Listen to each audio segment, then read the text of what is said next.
नमस्कार, मैं हूं आपके साथ दिशुर शर्मा और आप देख रहे हैं हिंदी खबर। देश के कई हिस्सों में एलपीजी सिलेंडर की कथित कमी और वितरण व्यवस्था को लेकर सियासी घमासान अब तेज हो गया है। आम आदमी पार्टी के वरिष्ठ नेता और दिल्ली प्रदेश अध्यक्ष सौरभ भारद्वाज ने सरकार पर गंभीर सवाल उठाए हैं। दावा किया गया है कि जमीनी हकीकत और सरकारी दावों में बड़ा अंतर है और इसी को लेकर सियासी घमासान यहां पर छिड़ता हुआ नजर आ रहा है। इसी पर होगी आज की चर्चा, लेकिन उससे पहले ये रिपोर्ट देखिए।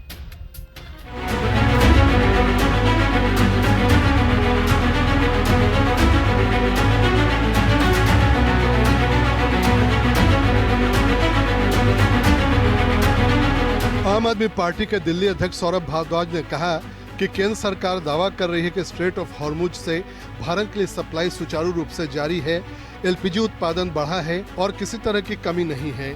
इसके बावजूद आम लोगों को सिलेंडर के लिए घंटों लाइन में लगना पड़ रहा है। उन्होंने आरोप लगाया कि कई उपभोक्ताओं को बिना बुकिंग के ही सिलेंडर डिलीवरी का मैसेज मिल रहा है, लेकिन असल में उन्हें गैस नहीं मिल रही। निश्चित रूप से सिलेंडर ब्लैक हो रहे हैं। भारद्वाज ने कहा कि हालात ऐसे हैं कि लोग खाना बनाने के साधन न होने के कारण शहर छोड़कर गांव की ओर लौटने को मजबूर हो रहे हैं। आम आदमी पार्टी नेता ने सवाल उठाया कि जब आपूर्ति पर्याप्त है और शिपमेंट लगातार आ रहे हैं तो फिर कालाबाजारी क्यों हो रही है, खासकर तब जब एलपीजी पूरी तरह से इंडियन ऑयल, हिंदुस्तान पेट्रोलियम और भारत पेट्रोलियम जैसी सरकारी कंपनियों के हाथ में है। उन्होंने आरोप लगाया कि इस पूरे मामले में कहीं न कहीं सिस्टम की मिलीभगत है और कुछ लोग आपदा में अवसर तलाश रहे हैं। सौरभ भारद्वाज ने कोरोना काल का जिक्र किया और कहा कि उस समय भी सरकार ने ऑक्सीजन की कमी से इनकार किया, लेकिन बाद में हालात बेहद गंभीर साबित हुए। आपने सुना होगा, मैं भी कई दिनों से सुन रहा हूं कि जो स्ट्रेट ऑफ हॉर्मुज है वो भारत के लिए खुला हुआ है, यानी कि हमारा एलपीजी जो है, हमारे शिप्स जो हैं वो स्ट्रेट ऑफ हॉर्मुज से अलाउ कर दिए गए हैं, आ रहे हैं। और बार बार कहा जा रहा है कि एलपीजी गैस की कोई कमी नहीं है, हमारा प्रोडक्शन भी बढ़ गया है। तो फिर ये कमी हो क्यों रही है, मुझे ये समझ में नहीं आ रहा, मुझे कहीं मिल नहीं रहा। मैं चाहता हूं कि सरकार इसके बारे में बताए कि फिर ये लंबी लंबी लाइनें, कई कई घंटे लोग क्यों इंतजार कर रहे हैं, क्यों बार बार सिलेंडर बुक करने के बाद भी सिलेंडर नहीं मिल रहे हैं, क्यों कागजों में आ जाता है कि आपको सिलेंडर डिलीवर हो गया मगर सिलेंडर नहीं मिल रहा, क्यों हजारों लोग आज रेलवे स्टेशनों पर दिल्ली छोड़ के और अलग अलग महानगर छोड़ के वापस अपने गांव जा रहे हैं क्योंकि उनके पास खाना बनाने के लिए गैस तक नहीं है। आप एलपीजी सिलेंडर की दुकानों पर जाके देखिए किस तरीके के हालात हैं, कितनी लंबी लंबी कतारें लग रही हैं और लोग सिलेंडर को लेके इतने पैनिक हो चुके हैं कि उन्हें ब्लैक में सिलेंडर खरीदने पड़ रहे हैं जिनके पास सिलेंडर का नंबर नहीं है, जो बाहर से अपना नौकरी पेशी करने दिल्ली आते हैं और शहरों में रुकते हैं। आज उनको 500 रुपये किलो भी गैस नहीं मिल रही है, वो दिल्ली से प्लान वापसी कर रहे हैं। आप देखिए फैक्ट्रियों के अंदर जाके देखिए, आम दिल्ली वासियों को देखिए किस तरीके से दिल्ली के अंदर आज आबादी का एक बड़ा ग्रुप कम हो गया है। जिस तरीके से हमने कोविड के अंदर देखा, जब सरकार कह रही थी ऑक्सीजन की कहीं कमी नहीं है और ऑक्सीजन जितनी मौतें हुई हैं हमें बताने की जरूरत नहीं है, तमाम चैनलों पर चला।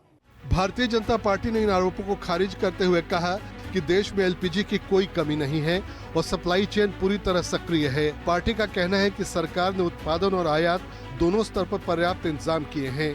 बीजेपी नेताओं के मुताबिक कुछ क्षेत्रों में जो दिक्कतें सामने आ रही हैं वे स्थानीय स्तर की लॉजिस्टिक समस्याओं या अचानक बढ़ी मांग के कारण हो सकती हैं, न कि किसी व्यापक संकट का संकेत। एलपीजी वितरण पूरी तरह नियंत्रित और अधिकृत डीलरों के माध्यम से होता है, ऐसे में बड़े स्तर पर कालाबाजारी नहीं हो सकती।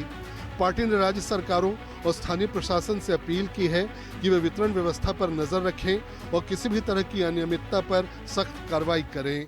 मित्रों, आम आदमी पार्टी अपने घर की लड़ाई से ध्यान भटकाने के लिए आज भारतीय जनता पार्टी और केंद्र सरकार पर आरोप प्रत्यारोप लगा रही है। हम सब जानते हैं आज विषम परिस्थिति है, ईरान इजराइल की लड़ाई चल रही है, अमेरिका की लड़ाई चल रही है और जो एनर्जी की सप्लाई गल्फ से होती है वहाँ पे बहुत सारी बाधाएं आ रही हैं, लेकिन फिर भी अच्छी सरकार होने की वजह से भारत में स्थिति कंट्रोल में है, क्योंकि हमने अल्टरनेटिव सप्लाई की स्थिति पैदा की है। अल्टरनेटिव रिसोर्स के माध्यम से हमारे यहाँ पे सप्लाई आ रही है। हॉर्मुज पास के थ्रू भी हमारे लगभग 10 के आसपास वेसल्स वहाँ से आ चुके हैं, कल भी आए। ईरान ने उस पर कमेंट भी किया है। ये स्थिति क्यों है? क्योंकि मजबूत सरकार भारत में है। बहुत सारे देशों के सैकड़ों वेसल्स आज भी वहाँ पे अटके हुए हैं, लेकिन भारत के आ पा रहे हैं। वहीं जो हमारी इंटरनल प्रोडक्शन क्षमता है उसको बढ़ाया गया है इथेनॉल की वजह से। इंपोर्ट कम हुआ है। रिन्यूएबल एनर्जी पे मैसिव तरीके से आदरणीय प्राइम मिनिस्टर मोदी जी ने पिछले 10 सालों में काम किया है। फिलहाल एलपीजी सिलेंडर की उपलब्धता को लेकर जमीनी स्थिति और सरकारी दावों के बीच अंतर ने आम जनता की चिंता बढ़ा दी है। आने वाले दिनों में यह मुद्दा और अधिक राजनीतिक तूल पकड़ सकता है, खासकर यदि सप्लाई और वितरण से जुड़ी समस्याएं जल्द दूर नहीं होती हैं। शालू चौहान के साथ केशव मोहन मिश्रा, दिल्ली, हिंदी खबर। और चलिए इसी मसले पर चर्चा की शुरुआत करेंगे। हमारे साथ हमारे तमाम खास मेहमान जुड़ गए जो कि आपको नजर भी आ रहे हैं। परिचय करा दूं, बीएन झा बीजेपी नेता है, सर आपका बहुत बहुत स्वागत। डॉक्टर राहुल राज आम आदमी पार्टी के प्रवक्ता है, सर आपका भी बहुत बहुत स्वागत। और बीबी शर्मा जी जुड़ गए हैं, कांग्रेस के प्रवक्ता है, सर आपका भी बहुत बहुत स्वागत। राजनीतिक विश्लेषक भी जुड़ने, लेकिन इंतजार जुड़ेंगे जब वो। सबसे पहले बीएन झा जी आपके साथ शुरुआत कर रही हूँ। झा जी क्या हो रहा है, मतलब आप कैसी सिचुएशन है? जैसे आप कहते हैं बार बार कि महज अफवाह है, लोगों के बीच में कोई पैनिक नहीं है, लेकिन जब आप जमीन पर आकर देखते हैं तो वही चीज हो रही है। महज पर्दा डालने से काम नहीं चलेगा। अगर ऐसा है तो एक्सेप्ट इट ना, लेट अस प्रिपेयर। देखिए, मैं आपको एक चीज बताऊंगा जी, बताइए जी, कि हमारे देश में बड़ी विडंबना है जी। कि हम आपदा में अवसर ढूंढते हैं, वो अवसर ढूंढते हैं राजनीति की रोटी सेकने की। आज दिल्ली में जो हमारे आम आदमी पार्टी है उनकी हालत खराब है, क्योंकि केजरीवाल से बड़ा औहदा हो गया था राघव चड्ढा का। उस औहदा को झुकाने के लिए इन लोगों ने राज्यसभा से उनको हटाने की कोशिश की। अब ये अपने उलझनों में फंसे हुए हैं, उसको ढकने के लिए ये एलपीजी का मुद्दा लेके आए। एलपीजी का मुद्दा आज से तो नहीं, 1 महीने से हो गए है, आपको पता है क्यों है, ये भी पता है। भारत सरकार की कूटनीति से देखिए, आज भी लेट देर हो सवेर हो, लेकिन एलपीजी उपलब्ध कराई जा रही है। हमारे कांग्रेस के भाई कह रहे थे कि जो जिसका कनेक्शन नहीं है पहले उसको सस्ता में मिल जाता, आज ब्लैक में मिलता है। अरे भाई साहब, ब्लैक पहले भी था, आज भी वो ब्लैक कर रहा है। अगर आपके पास कनेक्शन नहीं है, आप खरीदते, तो उसको ब्लैक ही कहा जाता है, उसको व्हाइट नहीं कहेंगे हम। तो ये आम आदमी पार्टी और सौरभ भारद्वाज की जो परेशानी है वो राघव चड्ढा की परेशानी है। चूंकि राघव चड्ढा की चेहरा अब जो है वो अरविंद केजरीवाल से बहुत ऊपर उठ चुका है, और अब इन लोगों को लग रहा है कि अब जमीन तो हिल चुका है, क्योंकि ये अरविंद केजरीवाल और आम आदमी पार्टी जो है ये एक आरडब्ल्यूए की तरह काम करता है। जैसे आरडब्ल्यूए में होता है कि कोई हमारा बात नहीं माना, हम उसको हटा देते हैं, वो हमारे समर्थन में हम उसको हटा। ये हटा कुमार विश्वास से लेके साजिया इल्मी से लेके सबको हटा के, चाहे वो आशुतोष हो, चाहे चाहे खैतान हो, कोई भी हो, सबको हटा के आज इनके पास कोई मुद्दा नहीं बचा, तो एलपीजी का मुद्दा लेकर आए। अरे धन्यवाद करना चाहिए मोदी सरकार को, जो कि इस विकट परिस्थिति में भी अपनी कूटनीति से वहां से शिपमेंट ला रहे हैं। कितने सर आ रहे हैं, कितने आ रहे हैं? आपको पता है शिपमेंट कितने आ रहे हैं? हमारे रोज की खपत कितनी है, उसके मुकाबले कितने आ रहे हैं? जो पहुंचना था गुजरात वो पहुंच जाता है चीन, युआन में मांग रहे हैं वो पैसे। नहीं, मैं आपको यही चीज कहता हूँ, परिस्थिति तो सही नहीं है। You are not getting my point sir, आप मेरा पॉइंट नहीं समझ रहे। उस परिस्थिति में भी अच्छा बोलने सब कुछ अच्छा मैं समझ रहा हूँ ना sir. It's my very personal experience sir. कितने सारे लोग गांव को चले गए हैं। नहीं, गांव चले गए, पैनिक क्रिएट कर। मैं वही तो कहता हूँ, राजनीति में अवसर ढूंढ रहा है आदमी पार्टी के लोग, मैसेज आ रहा है, डिलीवरी नहीं हो रही है, लोगों को भड़का रहे हैं। आप इस बारे में अवेयर हैं कि आपको मिल रहा है, मुझे मिल रहा है, ये नहीं होता सबको मिल रहा है। कई सारे लोग ऐसे हैं जो अभी भी परेशान हैं, उनको नहीं मिल पा रहा है सिलेंडर, लेकिन उसके बावजूद ये कहते हैं नहीं सब बढ़िया है, कमर्शियल सिलेंडर कितना महंगा हो गया है, कितने सारे ढाबे बंद हो गए, कितने सारे रेस्टोरेंट बंद हो गए, उस पर आप नहीं बोलेंगे। मेरे आसपास नहीं, हमारे आसपास मैं नहीं देखता हूँ किसी, मेरे काम वाली को मिल रहा है, मेरे ऑफिस बॉय को मिल रहा है, मेरे जो काम करते हैं वो गार्ड्स को मिल रहा है, सबको मिल रहा है, कोई दिक्कत नहीं है। मैं आगे बढ़ रही हूँ। लेता रहता हूँ। राहुल जी आप वो कह रहे हैं सब कुछ चंगा है, मतलब कि उनके आसपास सबको मिल रहा है तो उन्हें लग रहा है सबको मिल रहा है, और अपनी कूटनीति की लगातार वाहवाही कर रहा है। हालांकि देखिए कूटनीति अच्छी है, इसमें कोई दो राय नहीं, लेकिन इसके बावजूद अगर सिचुएशन खराब है तो एटलीस्ट एक्सेप्ट करने की मुझे लगता है कि इतना तो होना ही चाहिए था कि लोग प्रिपेयर अपने आप को कर सकें। राहुल जी मेरी आवाज आप तक पहुंच पा रही है? हाँ, आप पहुंच रहे हैं, एक बार आप रिपीट कर देंगे? ठीक है, मैं अपना सवाल रिपीट कर देती हूँ। राहुल जी वो कह रहे हैं कि सब कुछ ठीक है, सब कुछ चंगा है। वो कह रहे हैं कि हमारी कूटनीति भी बहुत बढ़िया है और इस विकट स्थिति में हम आपूर्ति भी दे पा रहे हैं। कहीं ना कहीं मुझे ऐसा लगता है कि अगर थोड़ी विकट स्थिति है, हालांकि पूरी तरह विकट नहीं, लेकिन एक्सेप्टेंस थोड़ा होना चाहिए ताकि लोग भी प्रिपेयर अपने आप को कर पाए। निशु जी नमस्कार, तमाम जी। दर्शकों को नमस्कार। देखिए, भारतीय जनता पार्टी की जो राजनीति का स्टाइल रहा है वो अहंकार, तिरस्कार और नकार पे आधारित है। इनको अहंकार है, हम ही कर सकते हैं, हमारे अलावा कोई नहीं कर सकता है, जो पहले हुआ वो गलत था, अब जो हम करेंगे वही अंतिम सत्य है। ये तिरस्कार की राजनीति करते हैं, है ही नहीं, समस्या को मानना ही नहीं है। नहीं है जी, समस्या नहीं है, पॉल्यूशन नहीं है, यमुना गंदी नहीं है, आज गैस नहीं है, पहले ऑक्सीजन नहीं, तो ये मानते ही नहीं समस्या को। और जो कुछ भी बचा वो या तो नेहरू जी पे डाल दो या तो केजरीवाल पे डाल दो, ये इसके लिए जिम्मेदार नहीं, ये नकार की राजनीति करते हैं। आज जो समस्या उत्पन्न हुई है वो 4-5 ये मोर्चों पे देखिए, इनकी ये भारत टाइम्स ही बता रहा है कि 9 झा जी एक बार बोल 9 लूं मैं, शिपमेंट निकल चुका है। एक बार ये मैं नहीं बोल बता लेता रहा हूं, हूं ये आपके न्यूज परिवार झा जी, के उसके लोग बाद बता रहे हैं। एक बताएं मिनट कहां झा जी, तक मैं आपको वो अपनी बात ये गलत कंप्लीट है। कर ले, फिर मैं आपके पास आ रही हूँ। एक बार वो अपनी बात कंप्लीट कर ले, फिर आते हैं। जो समस्या उत्पन्न हुई है वो 4-5 मोर्चों पे इनकी संस्थागत असफलता का पूरा ढेर तैयार हुआ है। ये विदेश नीति के मोर्चे पे असफल हुए हैं, इनकी विदेश नीति पूरी की पूरी डंब शामिल हुए, गलबहियां करने से, झप्पी देने से, कोर्ट का कॉलर मैच करने से विदेश नीति नहीं चलती है। आपने दो परंपरागत भारत के मित्र ईरान और रूस को आपने नजरअंदाज किया और ये हमारे लिए आज बहुत बड़ा चुनौतीपूर्ण साबित हो रहा है। दूसरी जो इनकी सफलता है, इनकी आत्मनिर्भरता का ढोंग। पिछले 10 वर्षों में जो क्रूड ऑयल है उसका इंपोर्ट 81% से बढ़ के 90% पे चला गया है। जो एलपीजी का इंपोर्ट है वो 45% से बढ़ के 60% पे चढ़ गया है। तो जो आप आत्मनिर्भरता का ढोल बजा रहे थे वो लगभग बेसुरा आवाज अब दे रहा है। तीसरी जो इनकी असफलता है वो वैकल्पिक स्रोत और दूरदर्शिता का अभाव है। आपने कोई वैकल्पिक स्रोत नहीं तैयार किया, आपने अपने ट्रेड को डाइवर्सिफाई नहीं किया। इनफैक्ट आपने अपनी संप्रभुता को अमेरिका और इजराइल के हवाले कर दिया। वो कहते हैं 30 दिन का ले लो जी, तो 30 दिन का ले लेते, वो कहते हैं बंद कर दो जी, तो बंद कर देते। तो हमारी संप्रभुता जो है और वैकल्पिक स्रोत वो बिल्कुल भी सरकार इस मोर्चे पे विफल रही है। घरेलू मोर्चे पे तैयारी का अभाव रहा है। आपको पता था कि युद्ध होने वाला है, जनवरी से माहौल बन रहा है। आप एक दिन पहले इजराइल भी गए थे, तमाम प्रकार की सूचना थी, सारी व्यवस्थाएं थी, लेकिन आप चूंकि संप्रभुता को गिरवी रख चुके थे, इसलिए घरेलू मोर्चे पे भी आपने जनता को सही सूचना नहीं दी। और आज अगर काला बाजारी है, आज अगर अफवाह है, आज अगर ये सब कुछ प्रॉब्लम क्रिएट हो रहा है, तो आप जानते हैं कि हमारे यहाँ जो एलपीजी का सप्लाई है वो पब्लिक सेक्टर की कंपनियां करती है। ये सप्लाई बहुत ही व्यवस्थित तरीके से है, और अगर इसमें लीकेज है तो सीधे सीधे सरकार और उन पीएसयू कंपनियों के बोर्ड में बैठे इनके नेताओं की जिम्मेदारी है।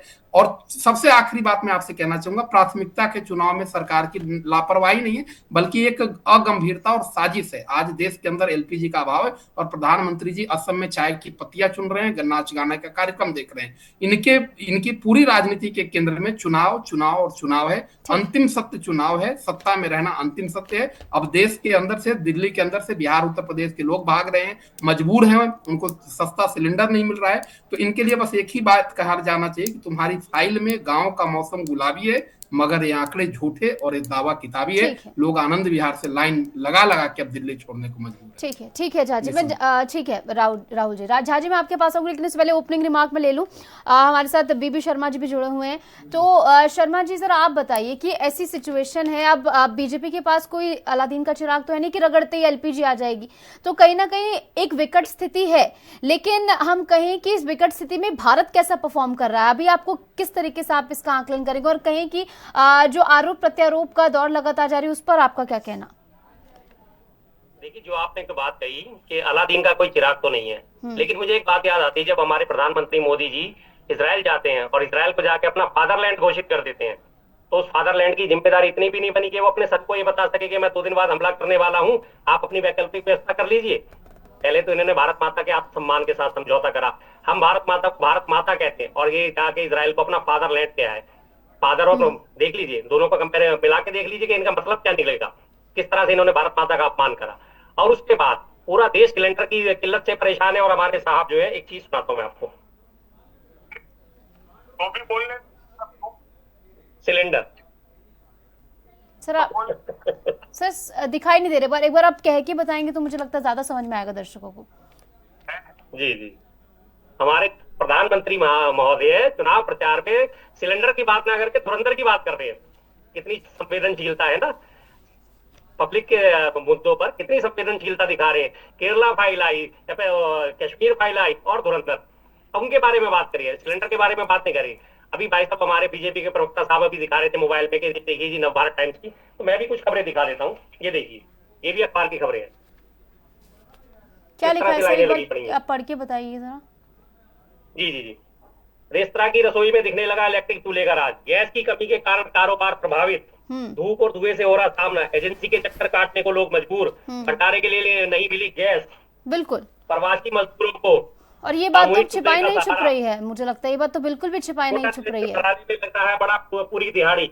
ये खबरों से आप संज्ञान लेंगे, कम से कम प्रिंट मीडिया में इतनी रीढ़ की हड्डी तो है कि वो इस चीजों को छाप रहा है, लेकिन हमारे इलेक्ट्रॉनिक मीडिया में और इनके चाटुकार प्रवक्ताओं में तो कहीं से हिम्मत नहीं नजर आती कि इस बात को स्वीकार कर सकेंगे हाँ वास्तव देश की समस्या से जूझ रहा है। मैं आपको अपने इलाके की बात बताता हूँ, हमारे यहाँ पीएनजी नहीं है दूसरे मोहल्ले में, लेकिन पीएनजी जिसके यहाँ नहीं है उनके यहाँ भी सिलेंडर डिलीवर नहीं हो रहे हैं, वो बुकिंग कर रहे हैं, तो मैसेज क्या आ रहा है कि आपका पहले वेरिफिकेशन करा जाएगा।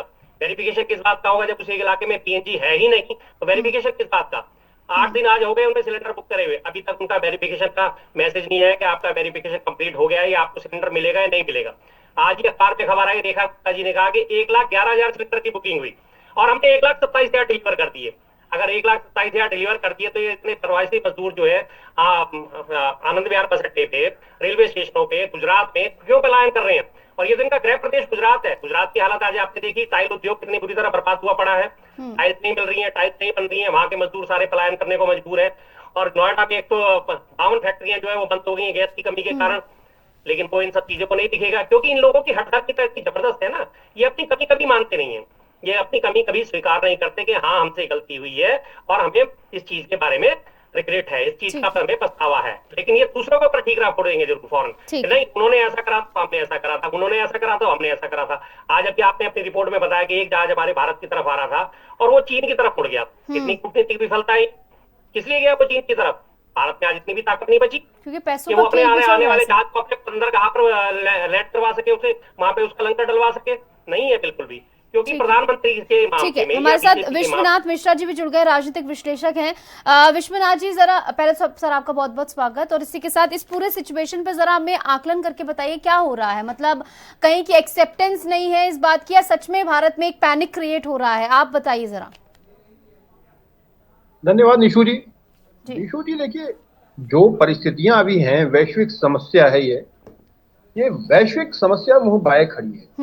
ये कहना कि एक पार्टी विशेष कोई इस तरीके की समस्या क्रिएट कर रही है या सरकार जानबूझ करके इस तरीके का, देखिए ब्लैक मार्केटिंग का ये फॉर्मेट होता नहीं, ये समझना चाहिए। अगल बगल के सभी देशों पर आप नजर डालिए, आपको सबको ही समझना होगा। अगल बगल के सभी देशों पर नजर डालिए और देखिए कि कितना अभी क्या परिस्थितियां बनी हैं। अभी बाकी देशों में पेट्रोल प्राइसेस क्या हैं, हम पेट्रोलियम प्रोडक्ट्स के साथ क्या हालत है, और हमारी देश में अगर हमारी सरकार ने इन पेट्रोलियम प्राइसेस को कंट्रोल करके रखा है तो, और वैश्विक परिस्थितियां जब ऐसी हो, स्ट्रेट ऑफ हॉर्मुज की हालत ये हो कि एक एक आप शिप निकालना मुश्किल हो रहा हो, उसके बाद अगर हमारे रेट्स बिल्कुल बरकरार हो। सर रेट्स को लेकर कहा जा रहा है 5 राज्यों में चुनाव है ना, इसलिए बढ़ा नहीं रहे हैं, अगर बढ़ गए रेट तो फिर तो नहीं। देखिए ये इतना नुकसान उठाना संभव नहीं है निशु जी, ये बात गलत है। निशु जी ये संभव नहीं है। दो चीजें नहीं है। एक मिनट सुनिए, आई टेल यू। देखिए होता क्या है, जो पेट्रोल का हमारा जो पेट्रोल प्राइसेस क्यों कंट्रोल्ड है, क्योंकि हमारा जो कंटेन करने का जो हमने अपना स्टोरेज कैपेसिटी है वो बहुत बढ़ाई है। बीते 5-7 सालों में हमने चीजों को बहुत अच्छा किया, इस बात को सबको स्वीकार करना होगा। हमने चीजों को बहुत बदला है। एक समय वो भी था कांग्रेस का, याद करिए, जब हमने पेट्रोल प्राइसेस तो नहीं बढ़ाई, लेकिन उसको क्या किया था, वो पैसा बॉन्ड्स के नाम पर उधार छोड़ दिया था, जो लाखों करोड़ रुपया आज तक सरकार जाके आज चुकाया सरकार ने। देखिए ये स्ट्रक्चर नहीं है। सुनिए, शर्मा जी, इतना ज्ञान नहीं होता है, थोड़ा सा सामाजिकता सीखिए और इन चीजों को समझिए कि किस समय क्या कहना चाहिए। मैं सबसे बता ठीक है, उम्र का कम से कम बॉन्ड की बात आई है, आप बिल्कुल राजनीतिक विश्लेषक। शर्मा जी प्लीज इस तरीके से अरे भूल गए आप, भूल गए। अरे भाई, कांग्रेस का वो समय भूल गए, आपको पता ही नहीं होगा, आपको पता ही नहीं होगा। 4 साल हुए हैं कांग्रेस में आए। वेरी नॉनसेंस यार, this is very nonsense. Sharma ji please इस तरीके से नहीं, प्लीज इस तरीके से बीच में आप इंटरप्ट नहीं करेंगे, मुझे फिर मजबूरन आपके ऑडियो डाउन करना पड़ेगा। आपके बारे में बताता है कि आपके पास कितना ज्ञान है। शर्मा जी प्लीज रुक जाइए, इस तरीके से नहीं, समय बहुत ज्यादा कम है, इस तरीके से नहीं, अपनी बात पूरी कीजिए। मैंने आपसे पूछा, देखिए ये ऐसा नहीं होता है। देखिए चीजों को ये हमें समझना पड़ेगा। भारत कोई 1-2 करोड़ की जनसंख्या का देश नहीं है, 150 करोड़ की जनसंख्या का देश है। ठीक है, जब उसमें कंजम्पशन होता है, उस कंजम्पशन की जो कॉस्ट आती है कितनी हैवी होती है, समझना होगा। You have to calculate. ठीक है, इन शॉर्ट आप कह रहे हैं कि इंडिया इज परफॉर्मिंग बेटर, आप ये कह रहे हैं। जहाँ जी मैं आपके पास आ रही हूँ सर, आपके पास 1 मिनट है सर, वो आप कुछ दिखा रहे थे वो भी दिखाइएगा और जवाब भी दीजिए जो बात कही गई है मिश्रा जी की ओर से। देखिए, नवभारत टाइम्स में आया है एलपीजी के मोर्चे पर बड़ी खुशखबरी, ग्रीन आशा ने पावर की किया स्टेट ऑफ हॉर्मुज, अब तक निकल चुके हैं 9 शिप। ये देखिए, मैं नहीं कह रहा हूँ, ये नवभारत टाइम्स कह रही है। ठीक है, और इन्होंने, मिश्रा जी ने बहुत अच्छी बात की कि हमारे पास आज पूरे विश्व में वैश्विक ये आपदा है। नीसू जी, ये कोई हमारे देश में नहीं उगड़ता, ट्यूबवेल से नहीं निकल रहा है कि कांग्रेस पी रहा है और आम आदमी पार्टी पी रहा है।